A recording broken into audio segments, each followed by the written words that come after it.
First meal ನ ನೀವು ಸಿರಿಧಾನ್ಯದ ಜೊತೆಗೆ ತಗೊಂಡ್ರೆ ನಿಮ್ಮ ಡೇನು ಕೂಡ ಎನರ್ಜೆಟಿಕ್ ಆಗಿರುತ್ತೆ ಅಂತ ಹೇಳಿ ಹೇಳ್ತಾ ಇದಾರೆ. ಸಿರಿಧಾನ್ಯದ ಮಾಲ್ಟು ಬೇಕಾಗಿರೋದು ಹಾಲು, ನವಣೆ, ಸಾಮೆ, ಏಲಕ್ಕಿ, ಸಿರಿಧಾನ್ಯಗಳನ್ನ ಬಳಸಿ ಮಿಲ್ಲೆಟ್ ನ ಒಂದು ಮಾಲ್ಟ್ ಮಾಡ್ತಾ ಇದ್ದಾರೆ. ಹೌದೌದು, ಮಿಲ್ಲೆಟ್ ಮಾಲ್ಟು. ಇದು ಮನೇಲಿ ಮಾಡೋದಕ್ಕೂ ಸುಲಭ.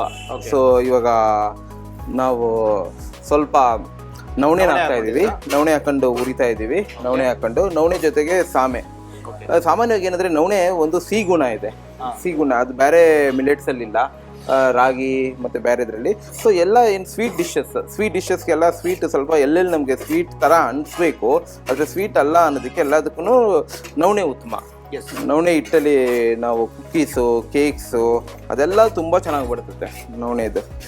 ಸೊ ಇದು ನವಣೆ ಮತ್ತು ಹಾರ್ಕಾನ ನಾವು ಚೆಂದಾಗಿ ಉರಿತಾ ಇದ್ದೀವಿ. ಇದಕ್ಕೆ ಬೇಕಾದ್ರೆ ಸ್ವಲ್ಪ ನಾವು ಇನ್ನೂ ಫ್ಲೇವರ್ ಬರಬೇಕು ಅಂದರೆ ಬಾದಾಮಿ, ಪಿಸ್ತಾ ಅದೆಲ್ಲ ಹಾಕಿ ಇನ್ನೂ ಚೆಂದಾಗಿ ಹುರ್ಕೊಬೋದು, ಹಾಕ್ಕೊಬೋದು. ಆಮೇಲೆ ಇದು ಸ್ವಲ್ಪ ಏಲಕ್ಕಿ ಪುಡಿನೂ ಹಾಕ್ತಾ ಇದ್ದೀವಿ. ಸ್ವಲ್ಪ ಫ್ಲೇವರ್ನ ಆ್ಯಡ್ ಮಾಡೋದಕ್ಕೆ ಏಲಕ್ಕಿ ಪುಡಿ. ಹಾಂ, ಸೊ ಏಲಕ್ಕಿ ಹಾಕಿದ ತಕ್ಷಣ ಅದರ ಒಂದು ಘಮ ಗೊತ್ತಾಗ್ತಾ ಇದೆ. ಒಂದು ಆರೋಗ್ಯಕರ ರೀತಿಯಲ್ಲಿ ನೀವು ಅಡುಗೆಗಳನ್ನ ಮಾಡ್ಕೊತೀರಾ ಅಥವಾ ಒಂದು ಮಾಲ್ಟ್ ಜ್ಯೂಸ್ ಏನಾದ್ರು ಮಾಡ್ಕೊತೀರಾ ಅಂತ ಹೇಳಿದ್ರೆ ಈ ರೀತಿಯಾಗಿ ಮಾಡ್ಕೊಬೋದು. ಈ ಮಿಲೆಟ್ಸ್ ಎಲ್ಲ ಹಾಕಿ ಈ ಪೌಡ್ರು ಮಾಡ್ಕೊಂಡ್ಮೇಲೆ ಇದು ಹುರಿದಾದ್ಮೇಲೆ ಸುಮಾರು ಒಂದು 3 ತಿಂಗಳವರೆಗೂ ಇರ್ತದೆ.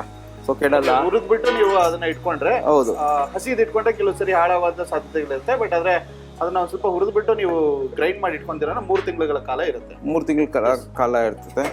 ಸೊ ಇದನ್ನ ಕಂಪ್ಲೀಟ್ ಆಗಿ ಪುಡಿ ಮಾಡ್ಕೊಂಡು. ಹೌದಾ?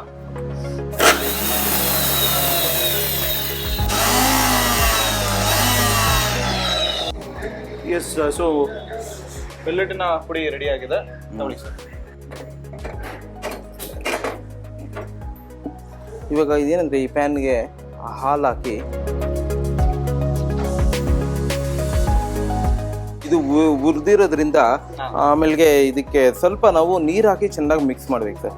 ಇದಕ್ಕೆ ಈ ಪೌಡ್ರ್ ತಗೊಂಡು ಸ್ವಲ್ಪ ನೀರಲ್ಲಿ ಚೆಂದಾಗಿ ಮಿಕ್ಸ್ ಮಾಡಬೇಕು, ಗಂಟು ಕಟ್ಟದೇ ಇರೋಂಗೆ. ಇದನ್ನ ನಾವು ಕುದಿತಾ ಇರೋ ಹಾಲಿಗೆ ಹಾಕ್ಬಿಟ್ಟು ಮಿಕ್ಸ್ ಮಾಡ್ಬೋದು.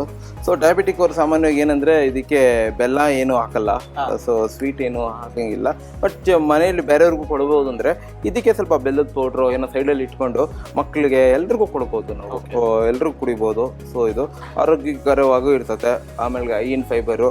ಆಮೇಲೆ ಇದೇನಂದ್ರೆ ಕೆಲವರು ಯಾರನ್ನ ಬ್ರೇಕ್ಫಾಸ್ಟ್ಗೂ ದೊಡ್ಡ ಗ್ಲಾಸ್ ಕುಡಿದ್ಬಿಟ್ರೆ ಬ್ರೇಕ್ಫಾಸ್ಟೇ ಅವಶ್ಯಕತೆ ಇರಲ್ಲ. ಸೊ ಬ್ರೇಕ್ಫಾಸ್ಟ್ ನ ರೀಪ್ಲೇಸ್ ಮಾಡುವಂತ ಒಂದು ಮಾಲ್ಟ್ ನ ಆಕ್ಚುಲಿ ತೋರಿಸ್ತಾ ಇದೀವಿ. ಡಯಾಬಿಟಿಕ್ ಪೇಷಂಟ್ಸು ಜಾಸ್ತಿ ಕಾಫಿ ಟೀ ಕುಡಿಯೋದಕ್ಕಾಗೋದಿಲ್ಲ, ನನಗೆ ಬೆಲ್ಲನೂ ಸೇವಿಸೋದಕ್ಕಾಗಲ್ಲ ಕೆಲವು ಸರಿ ಅಂತ ಹೇಳಿದಾಗ ಈ ರೀತಿಯಾದಂಥ ಒಂದು ಮಾಲ್ಟ್ ಅನ್ನ ನೀವು ಮನೇಲಿ ರೆಡಿ ಮಾಡ್ಕೊಬಹುದು. ಮಿಲ್ಲೆಟ್ಸ್ ಗಳನ್ನ ನೀವು ಹೆಚ್ಚಾಗಿ ಕನ್ಸ್ಯೂಮ್ ಮಾಡೋದ್ರಿಂದ ಆದಷ್ಟು ಫಿಲ್ಲಿಂಗ್ ಆಗಿರುತ್ತೆ. ಅಂಡ್ ನೀವು ಈ ಕಾಫಿ ಟೀಗೂ ಕೂಡ ಒಂದು ರಿಪ್ಲೇಸ್ಮೆಂಟ್ ತರ ಅಂತಾನೆ ಹೇಳ್ಬೋದು. ಇದು millet malt without any sweetener. ಬೇಕು ಆದರೆ ಸ್ವೀಟ್ನರು ಆ್ಯಡ್ ಮಾಡ್ಕೊಬೋದು.